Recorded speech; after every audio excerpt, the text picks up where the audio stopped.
death was knocking on my door. And I believe that God just picked me up and removed me from it because it was going bad fast and there wasn't no pulling out.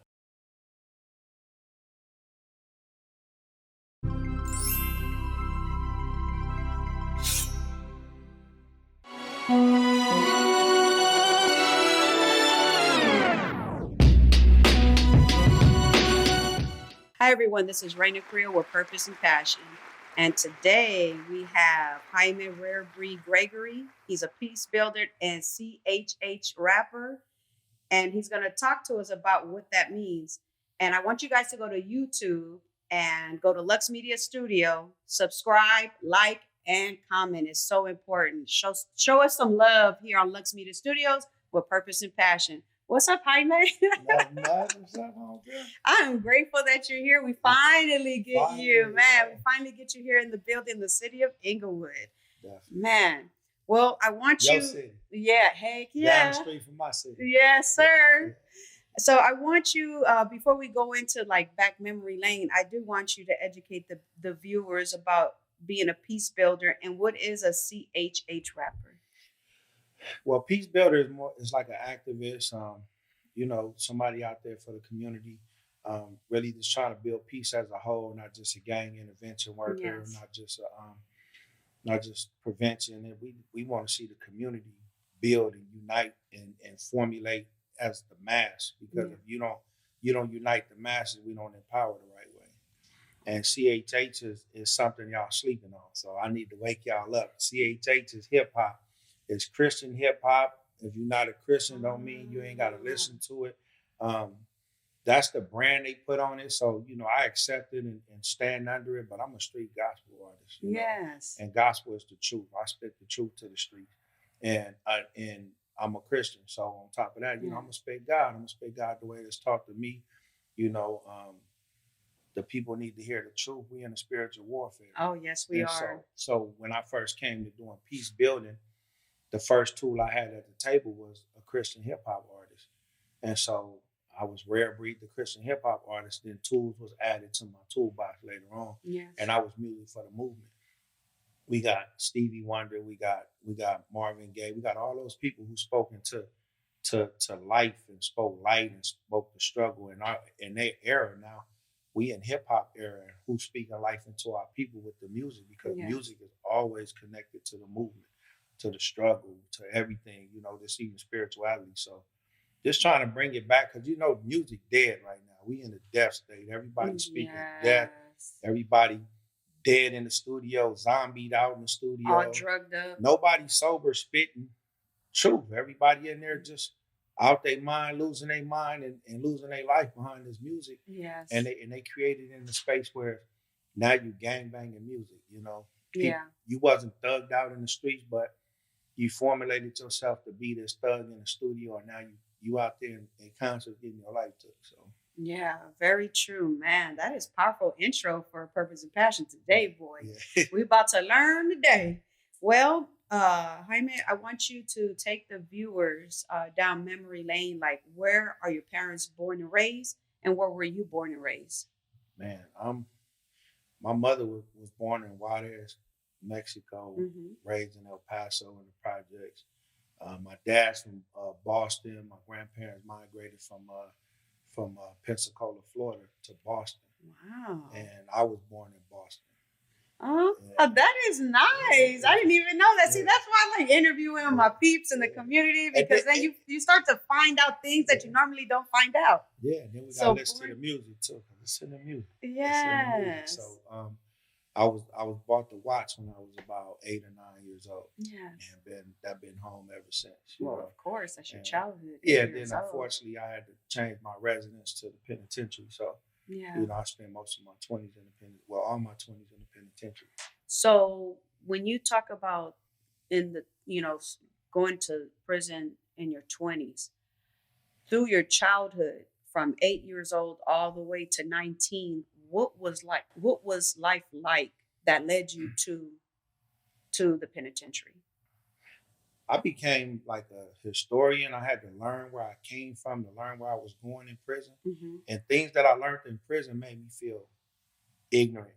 Like if I would have knew certain things Yes. on the streets, I wouldn't have made certain decisions. Yeah. You know, growing up in Watts, coming behind the Watts Rebellion, coming behind the riots, the Black Panther empowerment that got infiltrated and broke down.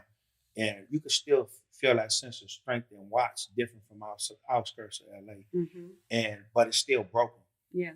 And when I learned, you know, about Huey Newton, George Jackson, you know what I mean, Eldridge Cleaver, all these people that was powerful Black dudes, not just gangbangers, not the Tookies and the Raymond Washingtons. You know, they gave us those idols in a messed up fashion, you know. And so we just wanted to be the super crip behind the big homies and all that. And so when I learned the stuff in prison that made me who I am today, I just started developing to a different person, to where, you know, I came from the East Coast where in 85, the dope trade was moving from the Nicky Barnes and all that East Coast stuff, and we was getting into the freeway Ricks and all this stuff. So I traveled 3,000 miles and met that dope trade that was leaving the East Coast and coming here. Yes. From the Midwest and the East Coast. And I'm in 5th grade with a 22 for what? You know what I mean? So 5th grade?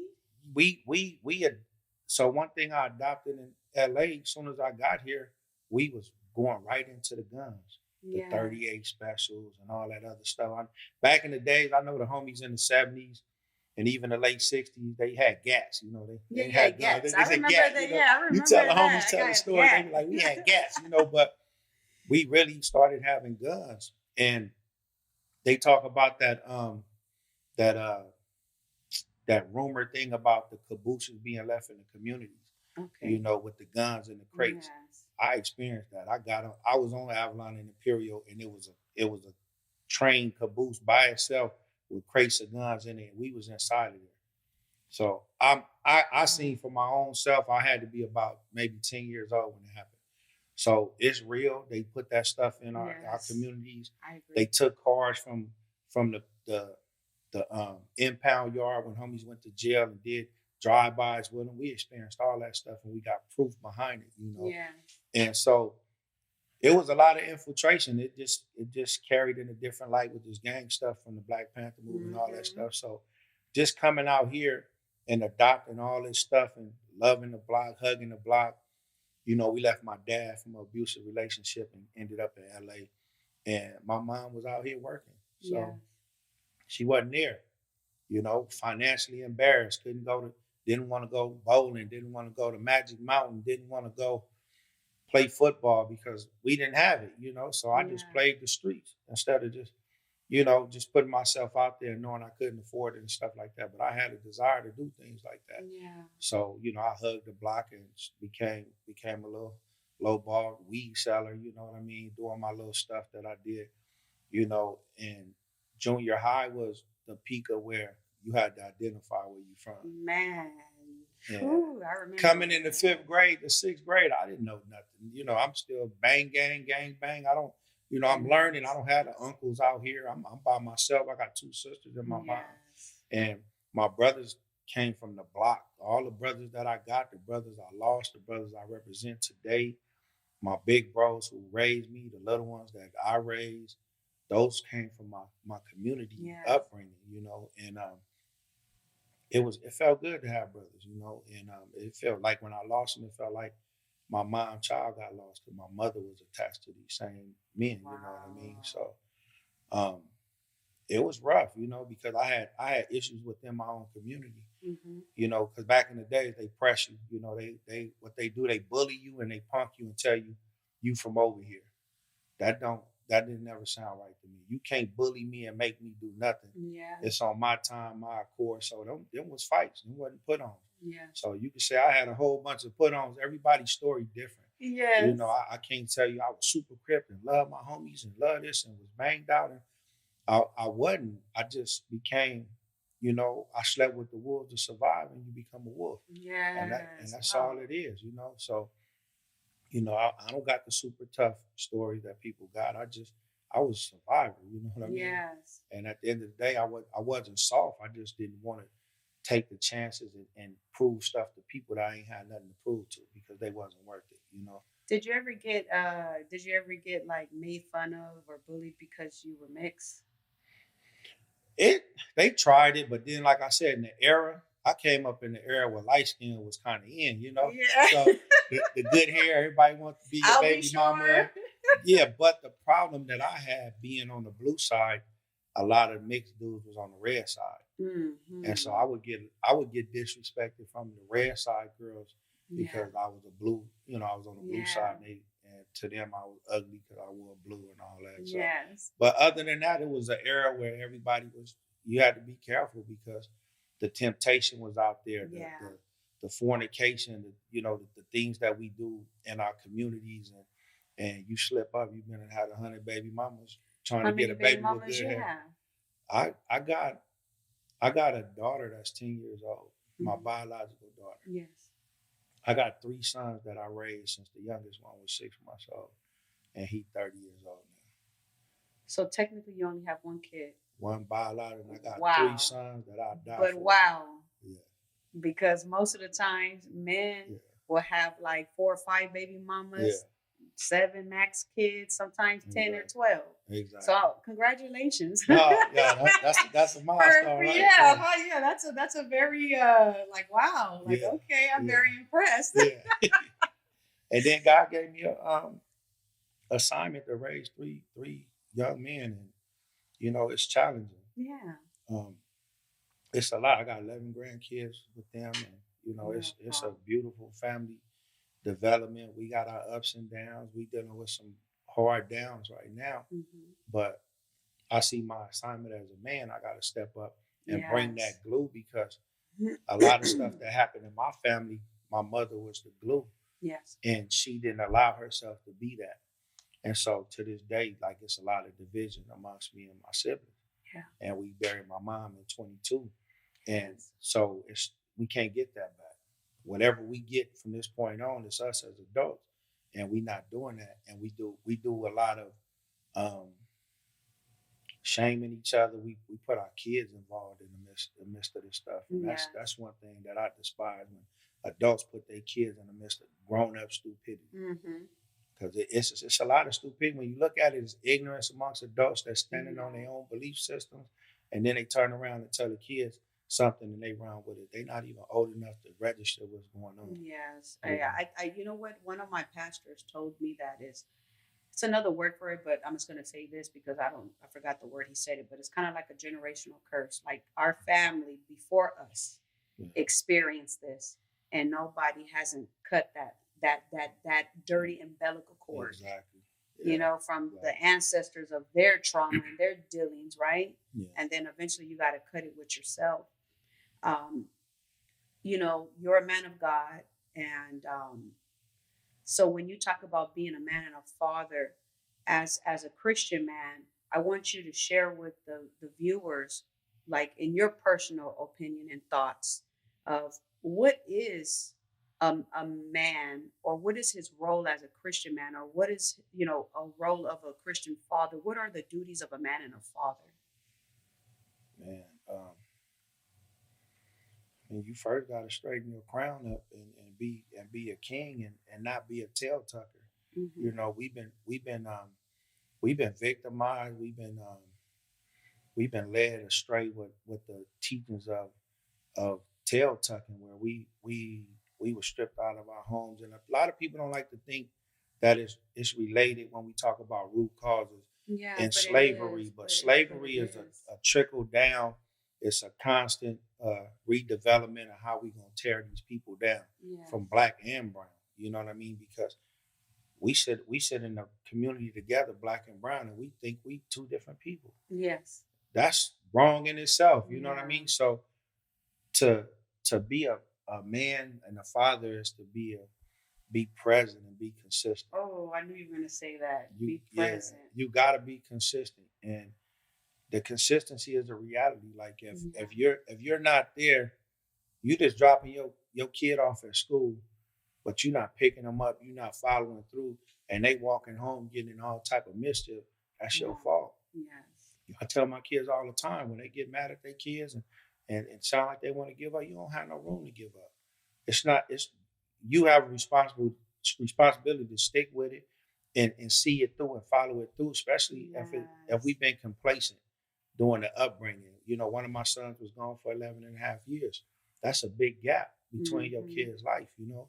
And so when they falling short right now, giving up ain't an option. Yeah. So being a parent is understanding, look, I'm there for you. I'm gonna give you this advice, but you gotta back up. You can't control your kids. You can't control the relationship you in. You can't control kids because you brought them in this world or you raising them. Yes. All you can do is plant seeds, show faithfulness and truth, and then back up and see if they're gonna be guided by that.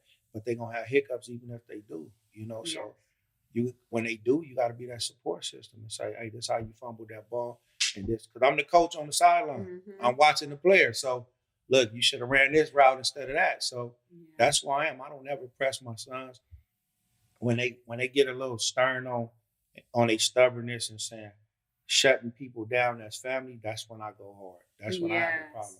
Like, I didn't quit on you. You were like, we not quitting. Who said quitting was an option? Yeah, there's no option. Other than that, I'm real passive. You know what I mean? I'm humble, and I don't raise my voice at my kids, and I just give them advice, and sometimes I'm just there to listen. Yeah. You know, so we got to know when it's listening and when your opinion is necessary. Wow, that's thank you for sharing that.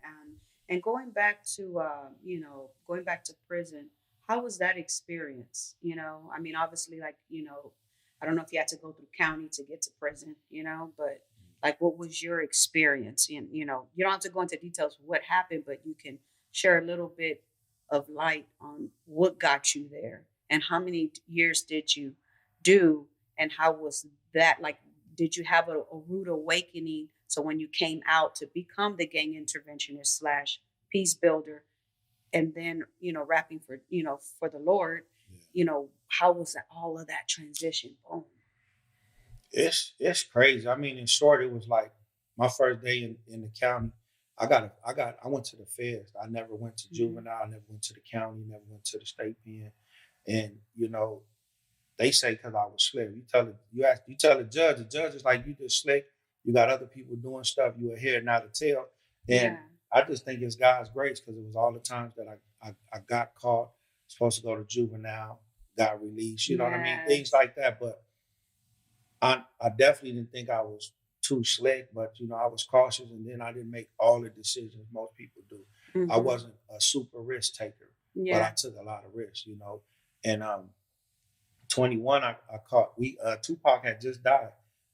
It was a crazy spiral. It was a lot of stuff going on that month in '96, and I had just turned 21, and we out there in Vegas. We wilding out in Vegas. My homeboy is on the same floor with Tupac.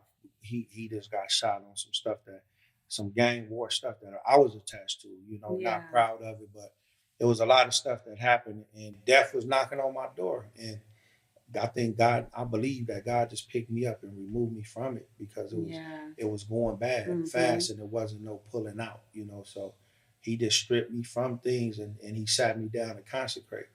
And my first day in there, I picked up a Bible because I didn't want to play dominoes. I didn't want to hang with the homies politicking because that's going to be drama, So I sat on there, and then, in short, a dude led me to the book of Job and the interpretation of it. Like, if it's going to happen to you, it's happening to you. And I was Job at that moment. And once I started interpreting the Bible, like putting in layman terms of today, picturing it like if it's happening to you, and just really translating it the way you're supposed to, you can start seeing different things. And God just empowered me with the word and instilled it in me. He didn't give me no pastor. So I can't be out here telling my pastor said, because God gave me a word. God sat me in the SHU program, and legally all you got is a Bible. If you can't get your property or nothing, you can have a Bible. And I fasted a lot. 12 years, 4 months incarceration. That's like 3 degrees. You know what I mean? Yes. And I'm studying. I'm studying a whole lot of things, 90% of my time in there. Yes. Because I wanted to be that consistency is your reality, And I learned that I was in the Upward Bound program in high school. And that was the slogan for Upward Bound. They were supposed to be college ready. I didn't get what that meant until I was like 26. I'm like, oh, consistency is real. If you consistent with BS, your life gonna be BS. Yes. If you consistent with positivity, your life gonna be positivity. And so these are the affirmations I have being a peace builder, where every day I woke up doing jail time and I didn't want to get big and swole, but I got in shape so I could wear a suit. Yeah. I didn't want to get all tatted up so I could look like I came out the penitentiary. Yes. I got no tattoos. You know what I mean? I didn't politic with the homies unless it was life threatening. Yes. And it was, we had to really go in for our people and our culture and all that stuff. So other than that, the power of choice was my superpower. I was like a superhero, you know, like that power of choice to say, no, I don't want to do this. No, I don't want to. Yeah, I want to learn that. I want to study this. I want to do it. It aligns you different when you say, I'm not going to go along to get along. I'm going to do what I feel I want to do. Yeah, what's right for me. I'm going to create my own path. And so those are the things that led me to who Rarebreed is in the streets now. Like, I don't sit at these tables and say, hey, I'm the shot caller in my neighborhood. I could make people. No, I said, man, God, I ain't nobody, but God made me somebody. Yeah. And I'm able to have a relationship and a respect and integrity in my community where whether homies don't like it, there's some homies that gotta respect it whether they don't like it. And then there's homies that appreciate change and that's not bold enough for change, because a lot of these dudes stay hard because they don't know how to transition. They don't know how to say, okay, I want to do this and not look weak to their homeboys. They don't know what being a man look like with the humbleness and meekness, because a lot of people are not aligned with the word, and humbleness and meekness don't mean you soft. When you say, hey, I'm baptized in the blood of Jesus, that don't make you a buster. No, it doesn't. That mean God made a cold warrior and I'm living and dying for a different cause, something more important. Like, I'm still me. I'm not gonna let the streets whoop on me, shoot at me, none of that. I'm still gonna hold mine down to save my life so I can continue to be a vessel in the light. You know what I mean? So a lot of people got it twisted what it is to be a believer, and it's a lot of believers that's soft and even the peace builders, they get on this side. I'm like, man, you ain't that gunner that we used to get called on the devil's side. Over here, you got soft and weak. Believing Before Seeing, a new bestseller by Candace Barr. Order your copy today. You know what? I'm not going to lie. I became soft and weak. And one day, this was when I was running for mayor, with some stuff that was happening in the background of it all. And I was so stressed out. And the situations that I was dealing with, I just remember my pastor saying, where's that gangster Raina at? For my pastor to say that I was shocked. And he was like, where's that gangster Raina at? And I'm all like, well, when I got saved, I left her. And he was all like, why would you leave her? Because when Jesus flipped that table, he flipped that. He was gangster. He was awesome. Come on. He told me that. And he said, so there's times to, to be love, right? To pray for people and speak to people from your heart with truth. And, the Holy Spirit guiding you. And there's time where you have to flip that table. And this is the time you need to flip that table. And I'm like, because in order to prepare for peace, you got to prepare for war. Yes. And a lot of Christians don't understand. We at war. We at a spiritual war against the carnal. It's a world out there that don't like God. They out there blowing people's head in them third world countries, denounce Christianity, or you gonna get your head blew off. We got it easy out here in the U.S. You know what I mean? And we get to play with God. We get to go run and get Grammys with God, and you know what I mean. And if you was gonna get recognized to that high thing, the people in the other world would have killed you. Yes, and I don't think a lot of people would have did that. So it's a lot of watered down stuff going on. I was introduced to gospel gangsters when I first got into this. I was doing a show in Bakersfield, and gospel gangsters was the NWA to Christian hip hop, and they were still walking and throwing up G's, and people didn't understand that. And I kind of didn't understand it and kind of judged it a little bit too, until I got to know the homies. And they was just like me. They go hard for God. They real gangsters for God. Yes. And we just had an attachment, and that's what this is. Camp A Republic is a branch off of Camp A Records, which was gospel gangsters. We lost a homie Solo who created this. He was the general and the visionary to everything. And we just wanted to do what a lot of people need to do with legacies, pick up the torch and carry it. A lot of people leave torches burnt out, even in this peace world. How many peace builders that you worked with in the years they torches is burnt out. They gone and people ain't carrying no torches. We sitting at peace tables right now, divided. Yes. And that's the weakest stuff for me. And you know, a lot of people don't like my truth. People don't want to hear me say things like that because they think it's working. It's working to your program. It's working to you being programmed and scripted to do what you do so you could get along and shine with these other folks and get these checks and all that, but you're not shining in the hood no more. Yeah. And when I start talking like that, everybody want to sit at the table and talk about the next grant. They want to talk about the funding, but don't nobody want to go get that next gangster. They wearing skinny jeans and shiny belts.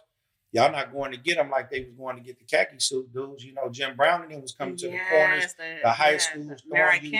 They was throwing you in vans and taking you to places and mixing y'all together. We not doing that with these youngsters today. We staying away from them. Yeah. We still using old khaki suit intervention tactics to get these dudes. It's not the same way. It's not. It's not. Man, so I want you to also share a little bit light on like, you know, the motorcycle life, the lowrider life, you know, like how did you get into that world? Well, Rarebreed is my name. They think it's a motorcycle situation, but that's I can't be the whole motorcycle club. Yes, yeah. Yeah, so I took that name because I felt that I was bred in the same place, but I'm rare because I don't just accept everything. You know? And it ain't too many people from this cloth, and you know, so it wasn't nothing about mixed breed and nothing. It was just the challenges that I had. I dealt with them different. The adversities, I dealt with them different. I didn't fold and I didn't waver, and my life was on the line for me standing as an individual. Because my dad, he taught me a little bit, and one of the things he taught me to be a head and not a tail. So that's one thing I was able to take with him from me before I got stripped from me. And but I'm connected to the bikes. I got a lowrider. The lowrider that I got, the first one I got was from my brother. He got murdered in 2014, November 13th, washing that car. So I got into it. I really wasn't. He was trying to get me into it. I'm trying to work a union job. I'm a journeyman in my trade, level 5. I got a lot of hats that I wear. And I'm like, bro, I ain't got time for that stuff. And I didn't want to waste my money on it. And now I'm so deeply into it with his passing and memorializing his car with a mural and stuff like that. And now I ride for peace with it. We got the United in Peace rides. We go throughout LA County and we bring healing to communities. We bring sometimes we bring families back to places they love when got murdered. They never visited since then. And it's a healing process, you know. So that's what we do with the peace rides, with the low riders.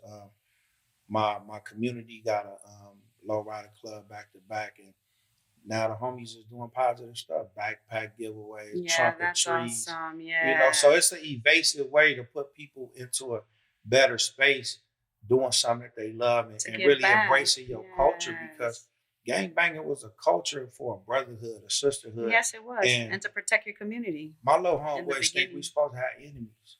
Oh, I'm from the set now, where the ops at? No, stupid. That ain't who told you that, you know? So we got to change the narrative with the young homies.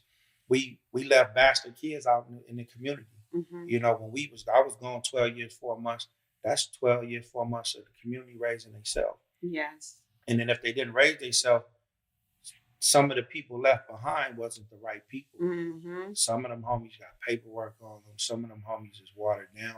Some of them homies couldn't be leaders if the right leaders were still in place. And we got to learn that. So watered down got watered down, you know. And we got communities who look at us like when the daddy tried to come into life after the mother run you off and like, where you been? You ain't been in my life. Ain't nobody trying to hear that. And they look down on you. They talk down on you. And there's no respect. Like back in our days when our big homie came home from prison. Everybody was throwing a party. Man, my big homie home, he did time for the hood and all that stuff. Now, none of y'all saying who doing time for the hood. It's so, I don't know some of the little homies.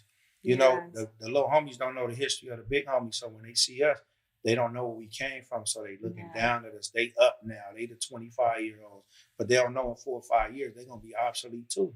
It's that fast. Once you get 28, 29, you ain't the young homie no more. And the next 24, 25-year-old is going to push you out the way.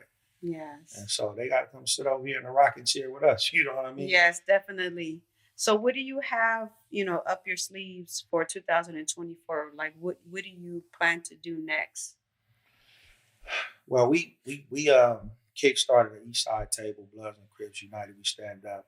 President is Pastor Shep, and we got a lot of thorough people that didn't really want to be in this peace walk at the peace table, building a structured thing. We got the Heroes program where we get the infamous young homies at the table. I'm gonna put it that way. Yes. And we let them sit together with $100 incentive.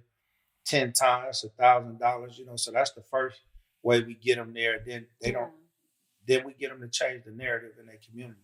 We don't tell them to go against the grain, get away from the hood. Be in the hood, but be the one that changed the narrative, change the conversation. And so we build leaders at this table.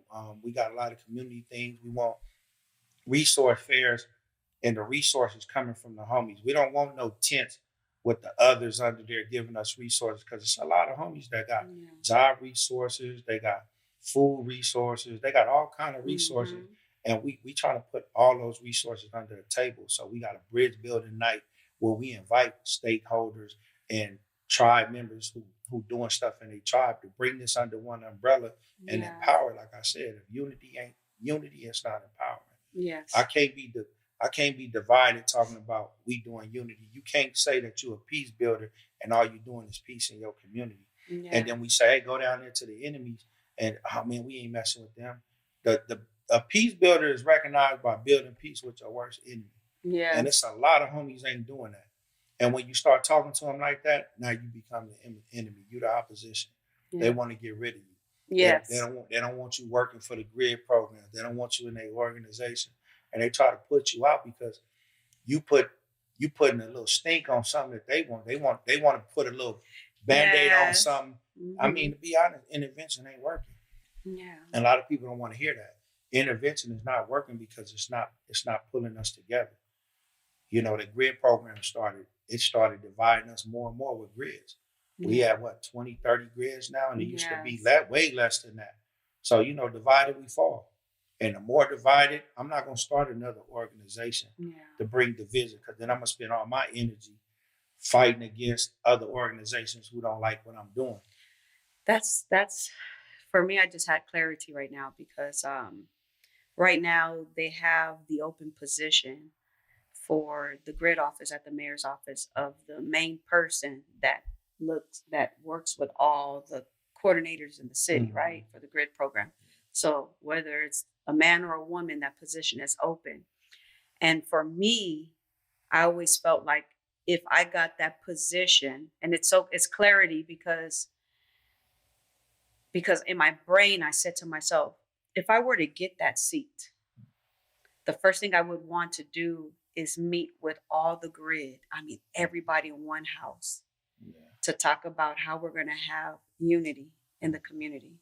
Like you said, peace builders. The real unity. Yes, yeah. No, of course, Not of course. Exactly. So we need somebody like you up there. And it's just so crazy. Coach in position. We got Gilbert in position. A lot of people move from their positions to go up. Like the CIW position ain't for the homie that been doing it 20 years. You got to get out the way and let the young homie in there and go ahead and elevate. You got a degree. You need to go in the mayor's office. You need to be a director. You need to be a supervisor. The CIW position ain't too, because you don't even be in the hood no more. You don't be on the block. You got all your checks. You living comfortable. You going home. Watching all your surroundings on camera. So yes, and what's so crazy is that I think about that like right now. They give you the title gang interventions because you took your certification. You've been doing it for years.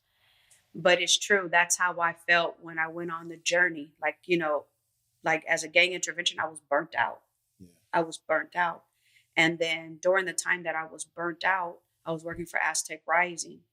And then all of a sudden they had a captain or a chief of Pico Union Rampart, and he really liked me because I had told him, I said, look, when I work with LAPD, it's professional.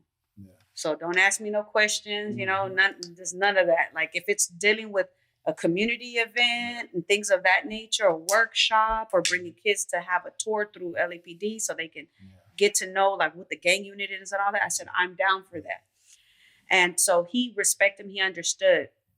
But one crazy thing was, it was a scenario that happened, and he will forever like look at me as like, who are you? Mm-hmm. How did you do that? You know what I mean?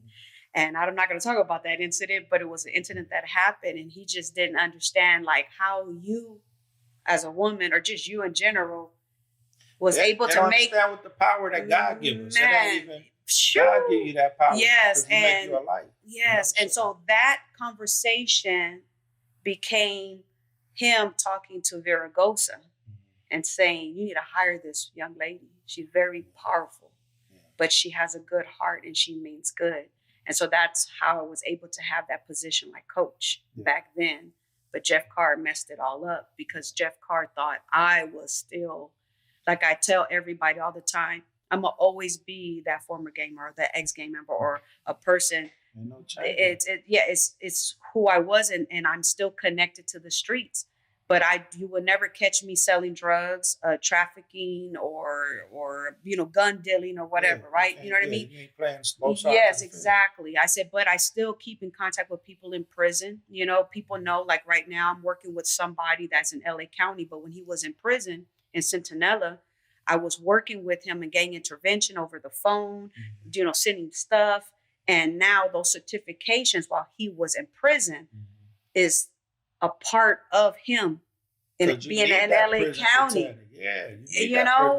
Man. And then now he's having a chance to come out of prison, like he's in LA County. So he has a huge possibility of becoming free. Yeah. And I told him, the leadership you have, you got to utilize it like I'm doing it. Exactly. It's okay to have power and to be running things, but you got to shift some things, And I said, and God is allowing you to have freedom. Mm-hmm. So when you come out, you cannot forget about God. Okay. You cannot.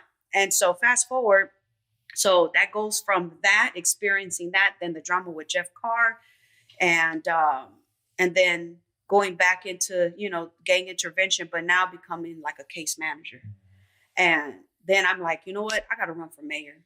Because if you're stuck at the same thing for years, you're not growing. Yeah, you did that. I mean, you didn't win, but we tried. I know. You fought, though. Yes, I did, man. So, against a Goliath. No exactly. Money, no power, as in what he has right now. But God showed me, like, the trial and errors that were made. So when I run again in 2026, God willingly, I know what to do differently. Exactly. The focus is to raise money, to raise money. Your relationship with the community. Yes, definitely. And never lose that. Yes. So I agree with you with that. Like, for gang intervention, it's like, once we've been there so long, it's time for us to become a gang intervention supervisor and let the youngsters take the certification and we sitting at tables talking about gang intervention with a whole bunch of old dudes. Yes. Grandpas. I'm a grandpa. I'm 48 years old. I got 11 grandkids. Where's my young homies that one don't even got a kid that don't even know how to love? Yes. Because a lot of my young homies from 10 years ago, they got a different perspective. They got kids now, they got more, they got different values. All that stuff that they was talking to me 10 years ago, conversation changed. Mm-hmm. So we gotta it's a desensitized community. Yes. We don't know what it is to feel that yellow tape because it ain't yours. Mm-hmm. When we get that call, then we feel that yellow tape. Oh, my cousin dead, and you feeling all kind of emotion. Yeah. But we gotta be emotional. We gotta learn how to feel. You got youngsters, they so high and numb off these drugs, they don't know how to feel. That's why it's so easy to take a life. So we gotta sober them up, make them know how to feel, get that love, hug on these people. I remember when our elders from Ceasefire, Sister Heron, we did candlelight visuals of her. What God told her to do was go over there where they smoking and drinking and mad at. She went over there and hugged them young dudes. And they like, what this old lady doing to me? They start breaking down, crying, like, ain't nobody ever hugged me. Don't nobody do this to us. You know what I mean? Wow. And it's a different connection. And it'd be small things like that could bring so much joy, happiness, change the narrative of communities. I'm so tired of still seeing us, 50, 60 years later, still talking about, I hate that dude because he stayed 2 blocks away from me. Yeah. That's the most ignorant thing, and we still riding that wave. After years later. Man. And they talk about the pain. Well, I don't know if we're gonna be able to squash that. Why? Because I mean, if you a warrior, you gotta learn you got how to forgive. weirdos and warriors. You gotta learn how to don't know how to squash nothing. The warrior knows if it ain't nothing worth fighting for, we gonna create a peace treaty. We gonna learn how to coexist together. Yes. We gonna let that go until something else arises. But if it ain't nothing else to fight for, why we still out here fighting? Yes, I agree. It's just aimless. Man, well, I tell you this, before we close with purpose and passion, I want you to share something inspiring to close us off today. You got to be the change you want to see. You can't expect change while you're sitting at home with your bowl of cereal talking about we need help. You can't say we want the killing to stop if you're not out there stopping the killing. You know, we have to be that change, and that's big. Like, you got to sit on be the change. And that's something that we rock with. We even got our new album coming out called Be the Change. We got a single out called Be the Change because we really want to live it and inspire people. Yes. Be the change. If I don't want the homie selling dope, I'm not out there giving them dope. I'm not letting them see me sell dope. Yeah. I'm not creating opposition. I'm showing them how to heal. You know, I'm sitting at a table where I met the person that was charged for killing my brother, and I'm still pushing peace. Wow. I'm being the change that I want to see. We are part of the same organization. Give me chills. That's the change you want to see. Sheesh. And it ain't no buster stuff in it. It ain't soft. Yeah. It's really growing and stop being a victim of this implanted poison that they made us think that we supposed to be out here doing this stuff. I'm not mad at the people that killed my brothers. I'm mad at the system that made us think we were supposed to kill each other. Yes. And so that's what my fight is. My fight is to break down that system that got us thinking the way we are. And we thinking we self-empowered, self-made. No, we not. We thinking how the people strategically made us think. Yes. So you got to be the change. Man. Well, I know. I feel what you just said right now. You got to be the change. And that's why I decided, to run for office, because I wanted to help my community on a bigger level. So thank you for the inspiring words. And like I said, purpose and passion is about educating and empowering, teaching awareness, and that's what Jaime just did. So until next time, this is Raina Carrillo with Purpose and Passions. Oh, before, how can our viewers find you on social media? You can follow me. You can Google hashtag Rarebreed33C, Rarebreed33C, and CampeRepublic.com, Campe Republic on all platforms. Thank you. I was about to close us out, but I was like, well, until then, this is Raina Carrillo signing out with Purpose and Passion with luxemediastudios. Remember to comment, like, and subscribe. Whoop, whoop.